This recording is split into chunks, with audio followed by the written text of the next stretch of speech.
Welcome to the County Business Talks podcast, powered by Picture Book Films. Here, we're going to be talking to entrepreneurs and business owners from across Sussex, delving into the mindsets of what makes them really tick. Welcome to the next episode of the County Business Talks podcast.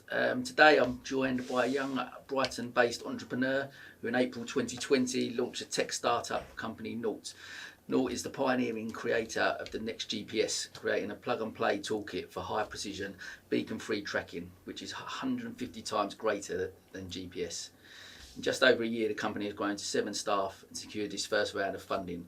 And today, we're going to discuss the journey so far and delve a little more into the mindset of what drives our next guest, Jack Maddalena. Jack, welcome, mate. Thank you so much for having me. Mate. I'm really excited for this one. Yeah, mate. Listen, awesome to have you on.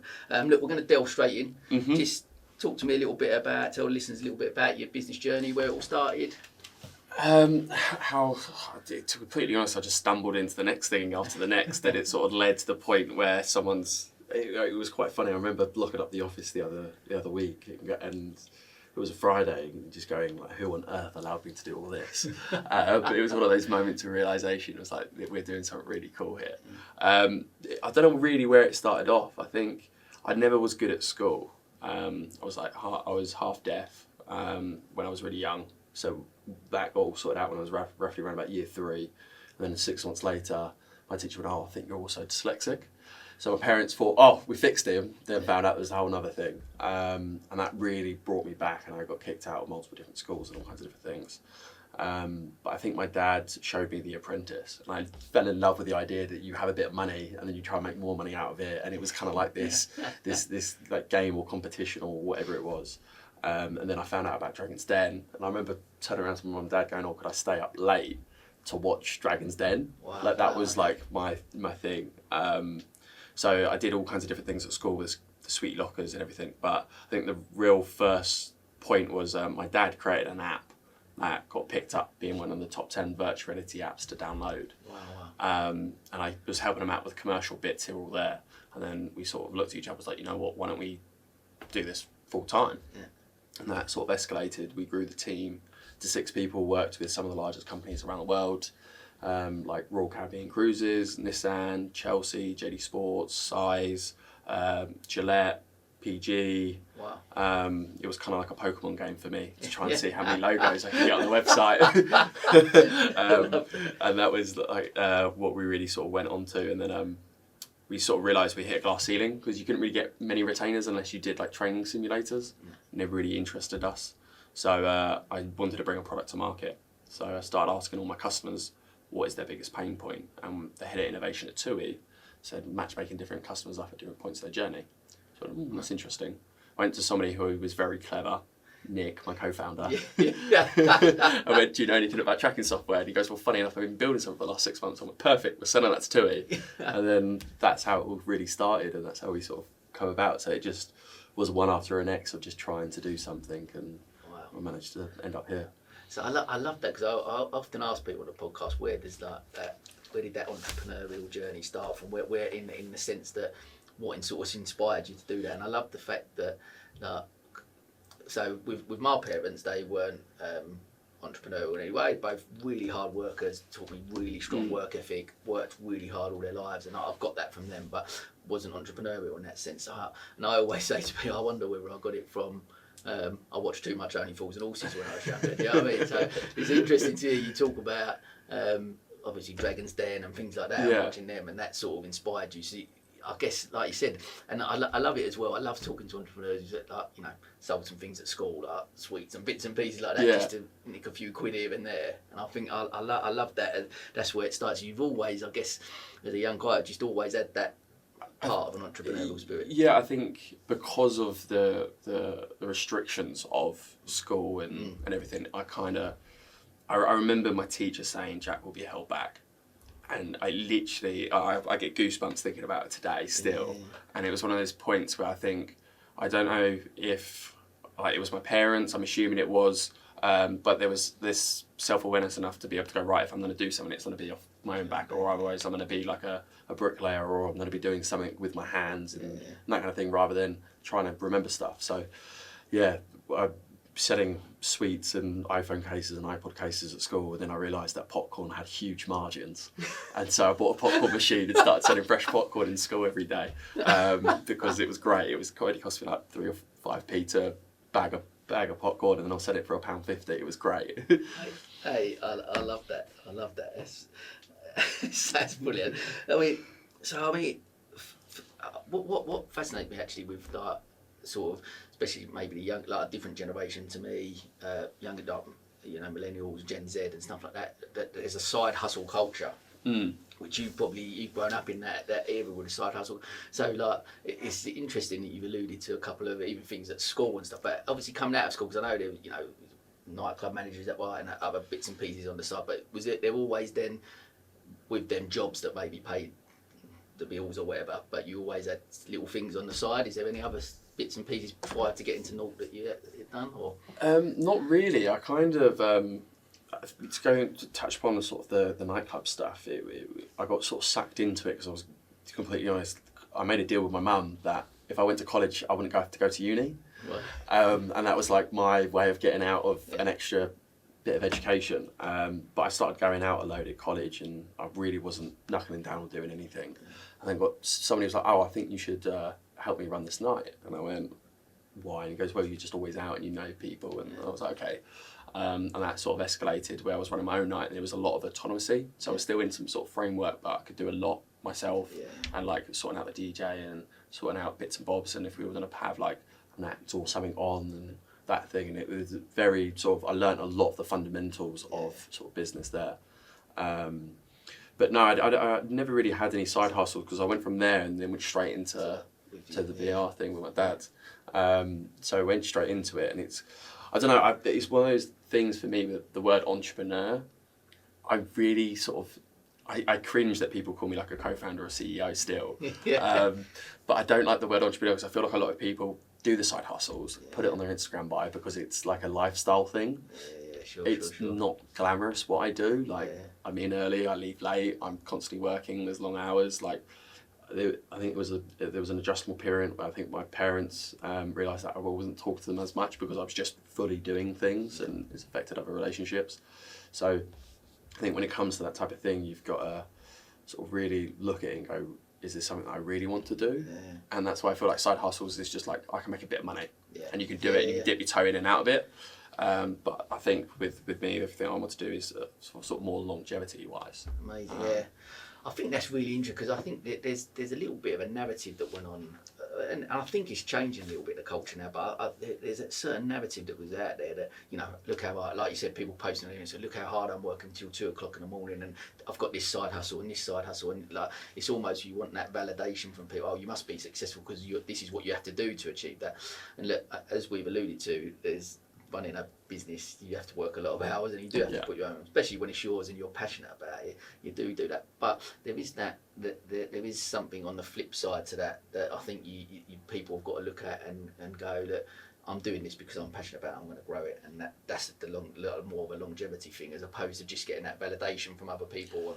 100%. I think it's kind of this amalgamation of content in the sense of, like, I think there's always been that element of quick money, easy money, and be able to do it. And I think that is glamorized on social media a lot more, and then people have sort of gone into it and gone like, how do I make passive income, and how do I do this, and how do I do that, and how do I have freedom, and it's kind of like this, I think it's just amalgamation of all different areas into one, and it's got this new like good genre in itself.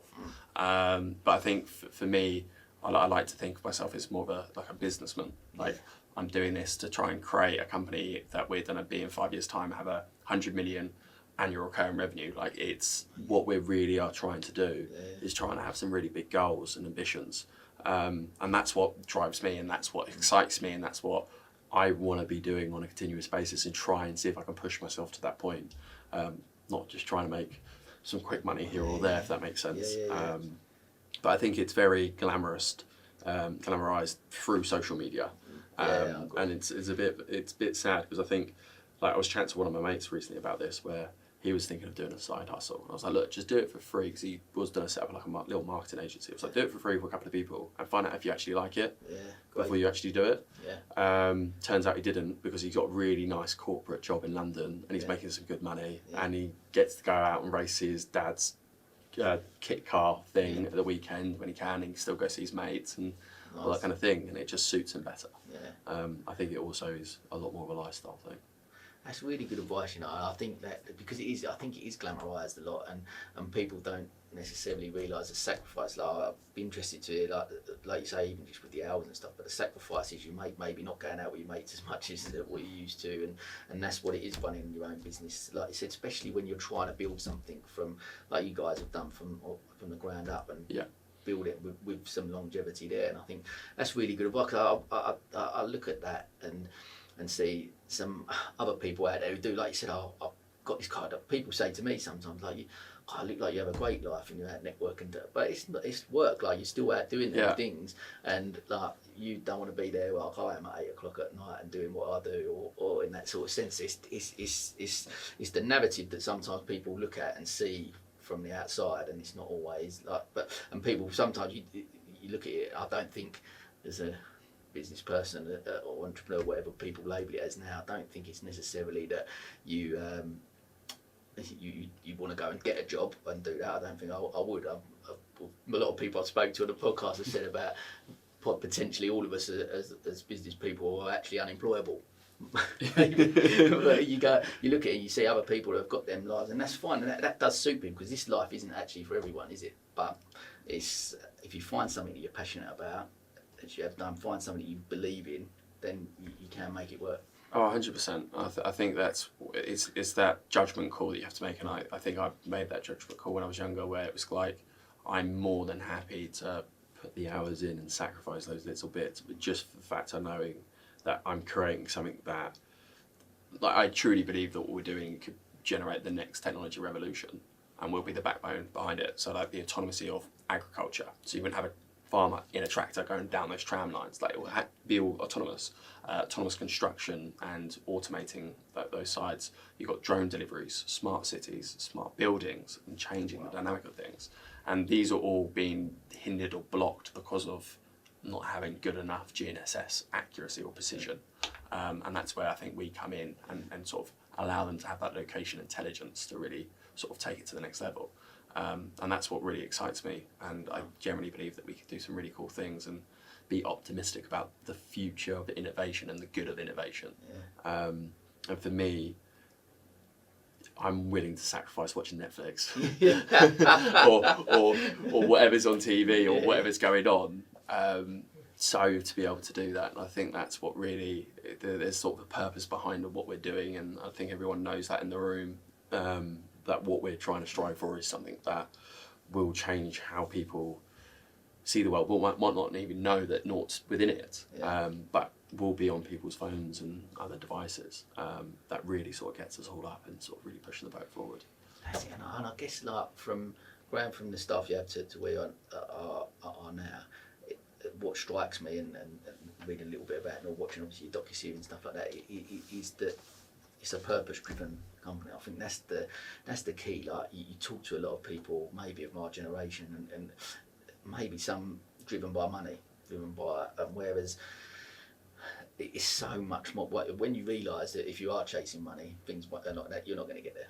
That's a difficult thing to do. When you're doing something that's purpose-based, that's where the winner is. Money will come and will be a byproduct of that, but you're creating something with real purpose there. Which is... somebody asked me last night. I was at the Wide Sussex meet-up, and somebody asked me, so what's the end plan? And I was like, what do you mean? He goes, well, what's the end? Like, what are you going to do? You're going to IPO? You're going to sell? And I was like, I don't know. I haven't thought about it. Like, my goal is to try and get to that 100 million as quickly as possible, and that's always will be it, and where we're sort of going with it. But it's I've never really thought about, right, how much does this mean for me, and and I think they'll also do a disservice with the people that rely on, like me and Nick, to make the correct decisions, who's joined the company and the investors and everything, if we are going to be making those ignorant decisions, where we could be making sort of more longevity decisions where we can really take the business somewhere completely different. And I don't want to be doing a disservice to any of them who's sort of relied and trusted on us on where we would like to take things. Yeah, amazing. It's interesting. I want to delve quickly just into then that you talk about the journey. You've got this figure, I guess, in mind where you want to get the company to. In a sense, you're saying I want to get 100 million in 5 years. Do you? I guess, and one of the things we'll delve into this a little bit later with the docuseries because I think it's fascinating. I love the idea of that. But like that, because the journey, I've often said to people like, I'll get there one day. And I was like, I didn't know where the fuck I was trying to actually get to. Yeah. Do you know what I mean? Yeah. So there's a part of me going like, what is there? It's not about that. It's more about that journey. And so from here to, like you say, maybe 100 million. But have you got an idea in your head like, I'm going to enjoy this journey? It's going to be tough, of course. There's going to be ups and downs in any business, but just making sure that you enjoy that journey and not that because I believe in goals. Don't get me wrong, but I do believe that being present in the right here and now. I think that's something that I took from the last venture to this one. It was very much just pure head down, going through grinding. Just was not and looking back on it, like we managed to create without really a market. A little name for ourselves, working, help Google build the SDK for the Google Cardboard and doing some really cool things like that. Wow. And I never really sort of took back and realised, and I think now, one of the things why we're doing the docuseries is not only to just document the journey with just when it started with just me and Nick all the way through to where we are now and beyond, is the ability that we can retrospectively look back. I'm even thinking of trying to maybe do it daily. So that means that I actually have something that I can see, like how do I improve myself each and every day and see where we can do it. But that's like a wacky thought that I'm not too sure if we actually will do or not. I love that though, because I love that, and because it comes across as really real and authentic, and I think that message is so key.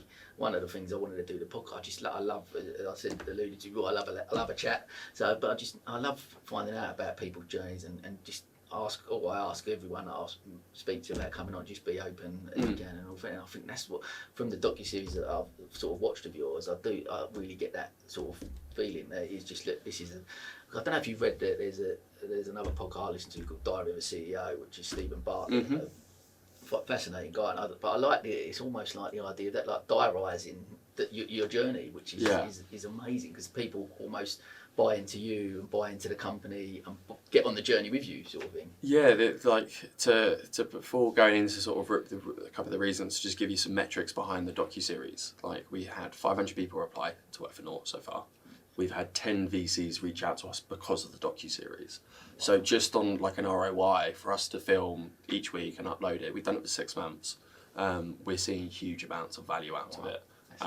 Just on if someone just looking at ROI sake, but the other reasons behind why I'm doing it, not only for us to look back and sort of be able to have a bit of that presence and actually seeing where we're going, how we're sort of progressing, but I also kind of want it to be like that Dragon's Den thing or an apprentice for that person who's 18, maybe coming out of college, not too sure what to do, to be able to watch and see.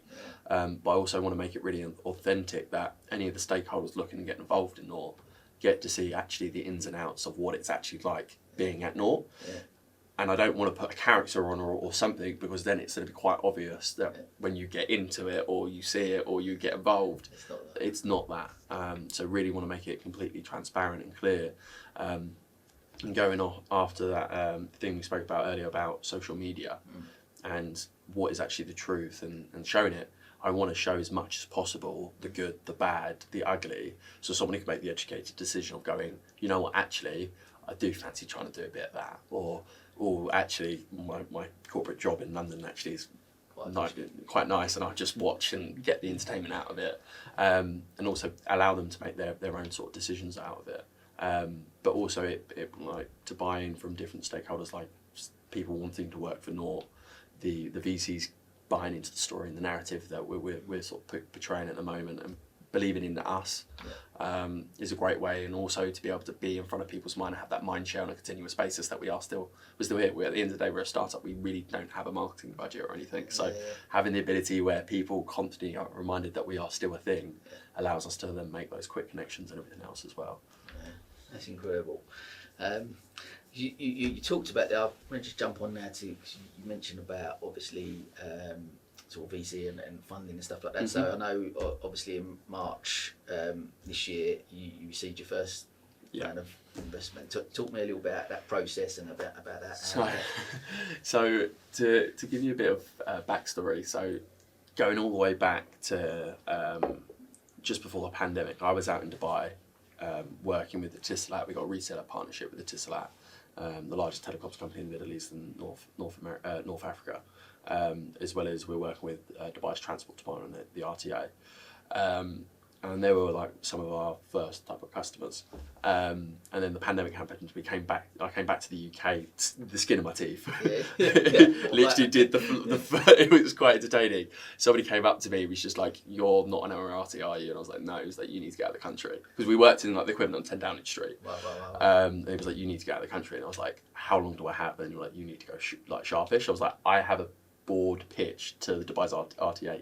Can I do that and then go?" And he was like, don't be any later. So did the pitch, went home, grabbed my bag, went back home, and literally the border shut like 12 hours, 24 hours or something like that later. Wow. And I would have literally been stuck in a foreign country, I couldn't do anything. But when we got back, we sort of took count of where we were at, what was going on and what we wanted to do, and it sort of came to light that we had to pivot the business because the business wasn't correct. We were like an agency still, where we were trying to build like apps for people. Like alpha, beta, full rollout. But the problem was, as me trying to sell, we realised there was friction there because they already had their tech stack or their infrastructure in place. So then we were thinking of ways, how can we improve that? So we spent some time looking at the drawing board, how we would recreate our business model. That's when we came up with the SaaS platform and the API based, where you just simple line of code, plug it in, and then straight away out the box you get that tracking improvement, where you wouldn't need to actually add any extra hardware or any extra other elements to it. Trying to make it as easy and seamless as possible, quickly as possible. Then once we got that idea really firmed out, we're coming up into sort of summer now and start fleshing out what we needed to do. We were like, right, let's fundraise. And me and Nick sat with each other, was like, right, how much do we raise? Like, we've never done this before. I didn't Finger in the air. I didn't know anyone who's fundraised either before that point or anything. So we literally was like, I think I remember, it's so embarrassing looking back. We're like, right, how much do we raise? And Nick went 10 million. I went, yeah, that sounds like a great idea. Like, there was no like good understanding of what was actually achievable, what was it. So then I realised very quickly after speaking to a couple of people that we were so like head over heels and actually knew what we needed to do. So I spent 3 months literally just learning the process, learning what happens in angel, pre-seed, seed, Series A, all the way through to exit. So I actually understood also the mindset of what investors in different points, what would they be looking to get out to. So there's a really good book called The Venture Book. I think it's their number 4.1 is amazing. And it talks about the mindset of different people and when they're joining and what they're trying to get out of it. Even the lawyers and everything. It was great to be able to unpick everything. And then so we were coming up to sort of September time.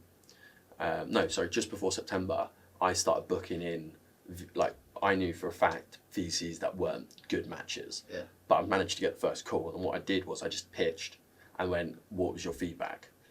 And then whatever they said, I literally changed it. And then an hour or 30 minutes later, I had another VC call. And then I did the new pitch. And then I just constantly did that for like a month or so. So I literally had a very slick pitch, very slick everything. It was like, right, okay, now let's go after the investors that we actually want to speak to.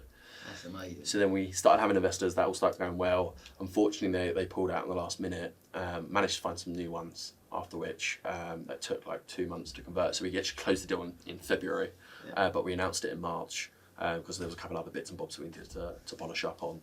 And then we oversubscribed by 145%. So we raised $500,000, so it's more money than what we were looking for. We managed to grow the team. There's 8 of us in the office day in, day out. There's 11 of us in total. So we are still sort of pushing, moving forward, but it was a really interesting journey to be on.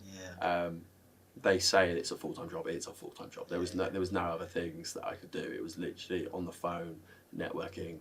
The investors that invested, there were 4 connection points. Really? Yeah.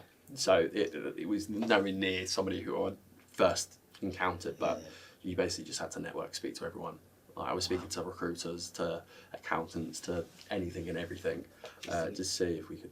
So you almost, like you say, that it's strange, isn't it? Because like you said, from the outside, look, you're running a company, you're doing that, but you're going after funding. Like you said, it is, you obviously jumped into, I've got to completely embrace this and engulf myself in it completely to get to where you needed to get to. And because I think I watched the video obviously when you announced it, which is great. You're walking through the boat, and it was brilliant to watch. And just saying, you could just see the buzz around from yourself, and it must have been like a great thing. Like you said, you've got this idea, and sometimes so many businesses in that first year will fail because they haven't got the right funding. It could be a kernel of a great idea, but can't get to that next stage, and it must be like we can really kick on now. Is that how you sort of feel at the time you get the funding?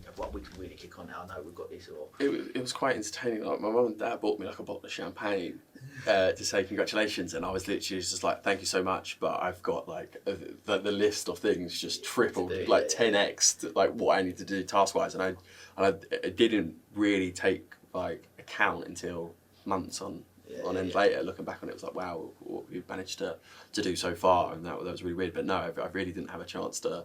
So now I've still got that bottle, and I think I'm gonna open it if I don't know, something good happens in the future. I haven't worked out what yet, but we're saving it for something. Cool. Oh, mate, it's brilliant. Obviously, to find out a bit more about Naurt, and obviously I'm based here now as well, +X, and it's been great to sort of. And like I said, that the first video I saw was that one of you announcing the thing. I was like, this is really cool, and then sort of followed a little bit of your journey and started to watch the docuseries. And it's like we sort of, I know we've touched on the docuseries already, which is really interesting. But I find that because the main thing with the podcast is I want to get across the journey, and I think I love the way that the docuseries and just talking to you and listening to you on other podcasts as well is about how completely transparent. This is what we are. This is what we're doing, and this is where we are.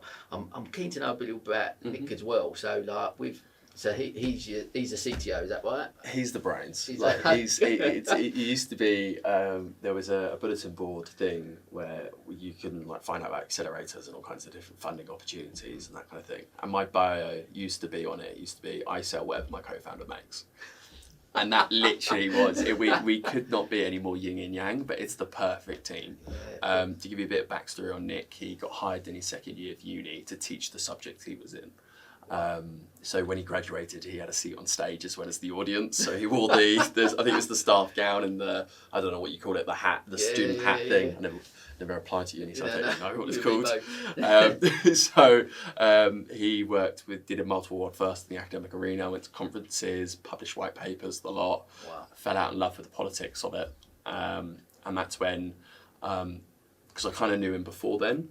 That's when you were friends before, or you just we met at a couple of meetups and tech meetups and other bits and bobs, and I'm pretty sure he had some tech questions once, and we've had some tech questions. It was just one of those like good connections to have. Yeah, sure. And then when he was a freelancer, we had a couple of like really technical projects on that he helped on, and that's where eventually. Because he was like, I'm going to be a freelancer forever, and I managed to convince him, like, oh, look at this really amazing, cool thing we can build, and this thing, I managed to convince him to really sort of take the plunge with us and sort of move things forward. But no, he's the brains behind the technology. I wrap it up and sell it and make sure that we have got money coming into the business. Brilliant. But like you say, for any great business, you need, because sometimes people, especially solopreneurs, they go out and you need to do everything, but especially when it comes to the tech side of it, I'm a bit of a technophobe, so I'm never going to be able to do something but you get people around you, or whether they're co-founders or supporting you in that sense, that they can do that, because ultimately, and this was something really interesting that I spoke about on one of the previous podcasts with someone about, as a business owner, ultimately you've got to have someone in that business that sells. Yeah. Because whatever it is, a product, a service, whatever, there's got to be an element of sales that you have to go out and sell. So in another lifetime, it seems, I used to run a hair salon. Not that you'd obviously believe it now, but that was part of that's what brought me to Brighton initially. And I was like, but I never cut hair. It was purely a business thing for me. So I was out there networking, selling other people's, you know what I mean? It's just, and then whatever business I've run over the last decade or whatever, it's all been about, you sort of relate it back to that. Ultimately, I'm a salesperson, and I guess that's and no matter, I think, and especially when it comes to trying to get my head around, but to come to a tech startup, I guess, is that ultimately you've got to have the best of both. You've got to have someone who knows the tech side of it, but then you've got to have someone, because without one you can't have the other. Oh, 100%. And I think that's why we did so well at the beginning in building the foundations, and then all of a sudden we had this third element of a team, and that was a whole different kettle of fish, because like there's like Hannah, luckily has come on and sort of has been taking over like the scrum meetings and the taking over being the owner of the product and doing some of the operations, and she's been great, because like me and Nick, because we worked together for so long, like we can just sort of get a gauge on what each other are talking about without really saying anything or just making a noise or like hand gestures, both Italian families, where we kind of get a really good understanding. And then we've got this third element of a team, and we're like, and Hannah fits in perfectly with that. She works really well, and I think it's one of the things that it was really weird, because as soon as we got the investment, I did everything about saying how important and good we are, but then all of a sudden I had to rewind and try and get me out of being important, if that makes sense, as a job role. I had to undo my job role. So that means I could have a sales team come in and it's modular, that we can scale. We have a marketing department that'd be able to do the same, as well as a development team. So we had to we spent all this time focusing on like getting the money and getting the business sorted, and then all of a sudden we had to unravel our job role to make it scalable. Sure. And that was a really weird flip on its head all of a sudden. But you got to have the right people involved, and I think that's one of the biggest things that luckily one of our investors sold his company for hundreds of millions, who's just now got a bit more free time on his hands. So I've managed to convince him to come on, not day in, day out, but a lot more involved with us, because he's got the experience of taking it from 2 to 250, 9 offices around the world. Wow. So it's really having that team around to make sure that we are doing the correct things, moving in the right direction. Otherwise, there's no point doing it, really. So that's interesting. Talk to me then, just before we sort of come up to the last couple of questions. Talk to me a little bit about team, managing a team. One of the things I love to talk about is culture in a company. What type of culture have you created? Are you trying to create what within? Because like you said, I think what's brilliant, and from the outside looking in, is again I'll keep referring back to the docu-series just because it's so transparent. It's great to watch, and like you said, what I find really interesting is that you've had 500 people want to come in and join. So what I feel, and you correct me, but I feel that you've created this culture where people want to come and work for you, want to come and work within Naurt, and so talk to me a little bit about what you have created. Is that part of your mindset of the culture and stuff within the business? Yeah, we wanted to create somewhere where people, like, I remember I worked at River Island when I was at college for like a year and a half, and I hated every moment of it. The passion of the hate of it was untrue. Like, I remember, like, I used to look at the clock and go like, and then go, all right, it's only 1:30. Okay, so I've got 3 hours and 45 minutes. Okay, and then I'll look at the clock and it's like, oh, fuck, it's only been 5 minutes. Like, for me, like, if someone's looking at a clock, it's detrimental. That for me is like failed at culture, failed at the team, failed at everything. And I wanted to create something where people wanted to come and take ownership of the work and be excited about where we're taking that work and all coming together with it, but still have that joyful, playful side where, like, for an example, if they wanted to stay late, they could stay late and they could start, I don't know, play FIFA or do something. It's an environment where they don't feel like they have to just turn up, show up and then disappear. It's somewhere they can really sort of come together with, and also work with some really clever people and some really innovative technology. So we wanted to be able to have something where also allowed people to come in and grow. And I think that's one of the most important thing, that we're building a people strategy plan where we can try and grow the team internally as much as possible. It's kind of weird that I kind of want to create a team that to the point where they are trying to get poached on a daily basis. That's the goal. Because if it is, it means there's no reason why. Like, I feel like that should be the goal for every company, because if that's then the case, all you're doing is building the talent that you want to retain anyway. So you don't need to go out and constantly try and do, because there's also going to be growing and there's going to be hiring in, but if you can grow that talent. So we try and do loads of different things internally about, like, if the guys want to learn Rust or want to learn some things about AWS or like, for example, Hannah came in as a customer success manager. She's basically now is like a scrum master, does all the operations, does all the product management, does all these other bits and bobs, and we got her courses and other things to be able to learn it. She's been absolutely smashing it. So we really try and have that growth mindset. We really do want to eventually, the goal is eventually is to try and bring in like a PT as well, so everything's like high performance technology, high performance team, high performance everything. So a PT, a nutritionist, a mental health therapist, or that kind of stuff, to be able to really make sure that we're doing the maximum amount for the team to be that high performance, and it goes along with the technology and everything else as messaging goes. But I think if you look after them and have full trust in the team, that you get the trust back. And I think I learned that very much growing up in team sports, and especially rugby. You've got to rely on that guy to make tackle or mark his man or whatever it is, and you have that camaraderie and you have that ability. So I wanted to bring that, not mentality, but not so aggressive in rugby. You know what I mean? Sure. But that team sport in general, you're right. You've got to rely on that person.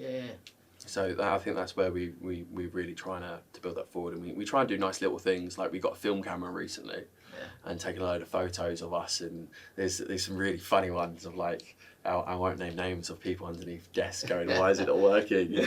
Or like us drinking on a Friday afternoon, or should say Friday evening, with bottles of wine and all kinds of different things, and it sort of really brings the team together and that kind of stuff, and we try and do things not for the sake of doing them, but something that we want to do.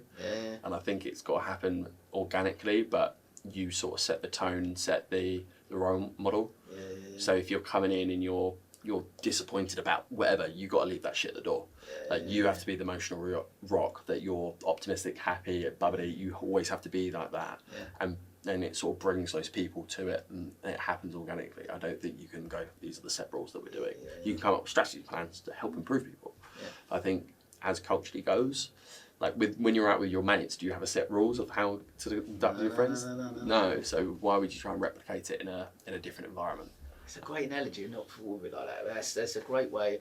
That's a great way of looking at it, because you do, like you said, what a great place to be able to create, where like you go out with your mates and have a drink and have a laugh, and obviously work's got to be done. But if you can create an environment where they have fun and do, I think that the key from like listening to you talking about and the vision you obviously got for it is creating that place where people want to, but they've got the ability to grow. You've obviously got a growth mindset. That's why you started a business, where you want to go with it. You've got the plans for it, you've got that vision. So it seems to me like you're obviously bringing people in that have got that similar growth mind. You want to grow, you've got the ability to grow as much as you want within our company, whatever that looks like. Whether it's get more involved in the tech side, or whether it's get more involved in that sales, or whatever it may be, you can come. You've got the option to be able to do that, which is that's really inspiring. And I think quite visionary. I think more, like you said, why are more companies not like that? I think like you look, I've worked at places in the past, and I think you look at other companies out, and I think their staff retention is terrible. They're constantly losing staff and stuff like that, because you're creating something where people don't potentially want to be. I think I'm quite fortunate in the sense, because I've never been in a corporate job or never experienced what that is. I don't have a North Star. I'm sort of going like, what do I think is true, and what I think is best, and sort of going through that, and also don't get me wrong, I get advice and I talk to as many people as I can. And that's what I did on a continuous basis when I was fundraising. I was trying to talk to as many people as I can, trying to get a load of point of views and sort of coming up with my conclusion off my own gut. And that's been really helpful for going forward. But I think that's what's allowed me to sort of try and separate it from corporate, if you will, to what we're trying to do. Amazing. So one thing I just wanted to touch on while you was talking there was that you were saying about, as most business owners do, we have to almost leave some shit at the door, and you go and you've got to be the one that inspires people, that is enthusiastic. But when you do have a bad day, when you are struggling mentally yourself, where do you go? Who do you speak to? How do you cope with that yourself? I think I draw back from my playing in sport. Like I remember when you're playing away, for example, you're on the bus, you've got your mates with you, and you're all sitting there, you've got your headphones in, and you're going through your little warm-up thing in your head of like what you're going to be doing that day, how you're going to be doing it, and you're sort of prepping yourself, and you go through a routine and a process, and then when you're in the change room, you do certain things that some people are superstitious to carry on doing their routine. But sure. I try and do that every morning, where I kind of get my head straight and I kind of prepare myself like, this is where we're going to go in. We're going to go into the. I've got to leave whatever's been going on at the door. I've got to, and I try and do that when I walk into work, and try and get myself in the correct mindset before going in, because everything stops at me or Nick. If we're in a funky mood or we're not doing it, it sort of transpires, and it sort of allows those boundaries, if you will. It's not boundaries in the sense of it's being written down, but like social boundaries, and you kind of got to do it that way. So I kind of try and get in a routine, a ritual in the morning to try and make sure that I can do it. But that's the only way I can sort of describe what it's close to. Okay, cool. Mate, look, it's been fascinating. So we're coming towards the end. I just want to know, so before we go into the quick fire questions, just what does the future hold for Jack and Naurt? I think for us, I think for the future, where we want to go, I think we want to get to the point where every software developer, if they've got a tracking use case, they'll go, oh, we'll just throw Naurt into it. We'll just Naurt it. We want to get to the point where Naurt becomes a verb. That's our goal. So we want to get, it's like Google it with web services. We just want to track in, oh, we'll just Naurt it. That's where we want to get to. And that's that's my North Star. So as quickly as possible, we can get to that. That'd be great. Mate, I love that. I'm going to Naurt it. I'm going to use it. That's brilliant. Well, right, so let's go. We'll always finish off a couple of quick fire questions. So, first one, what advice would you give to a young entrepreneur, someone wanting to start their own business? Do it. Just do it. There's if you're really considering it, just start. Like, there's no way of doing it. There's never a right time or a wrong time or whatever. And you just got to go and start executing.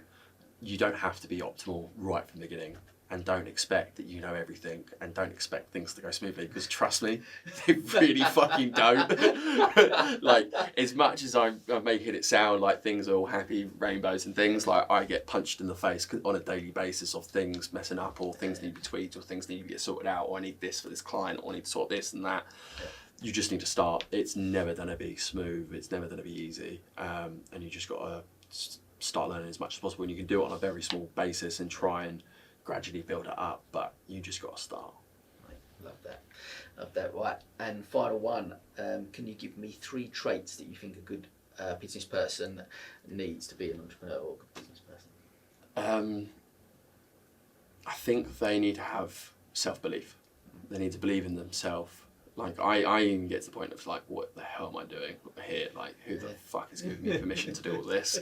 But you've got to have that ultimate self-belief that if something bad happens, that you can then just execute it against it, and you can do the best, and you're the person to be able to fix it and do it. And I think that leads on to my second point, is you need to be extremely level-headed. So the good, the bad, whatever it may be, if you're at a continuous like level-headed mindset, trust me, when it's good, it is good, but when it's bad, it's bad. But if you can follow that continuous mindset of just like, that's what's going to happen, it's going to happen day in, day out, or whatever, we'll just carry on moving forward and keep progressing, you won't be shaken, and it won't shake the other people around you. Even if it is something bad that's happened, you go, it's fine, we'll sort it out, we'll come up with an action plan. I think you need to be extremely level-headed, and I think you've just got to always learn. You can never think that you know everything, because there's no way you do, and you always got to be continuous learning. Because I've got to know it, like, a little bit about marketing, a little bit about sales, a little bit about hiring, a little bit about management, a little bit about operations, a little bit about this, a little bit about that. So I can put that into a plan for looking for the future, and what does that look like, and how can we execute it, and what's realistic, and that type of stuff. So I think you always got to have a growth mindset and learn as much as possible. So I think those 3 things are the real key ones that I would say that you probably would need. Mate, you know what an absolute privilege to have you on. It's been great chatting to you, a great story, and look, what you've achieved in such a short space of time is phenomenal. And look, I wish you obviously continued growth and success, and look, can't wait to get you on in a few years when you've got to that 100 million and we're having that chat, and what's next after that. So listen, real pleasure to have you on. Thanks so much for your time and your openness and honesty, and keep going. The docu-series is great, I love it, so keep cracking all that. Can't can't wait to watch the next one. Thank you so much. Thank you so much for having me on, and I look forward to jumping on next time. Hey, Ledge, top man.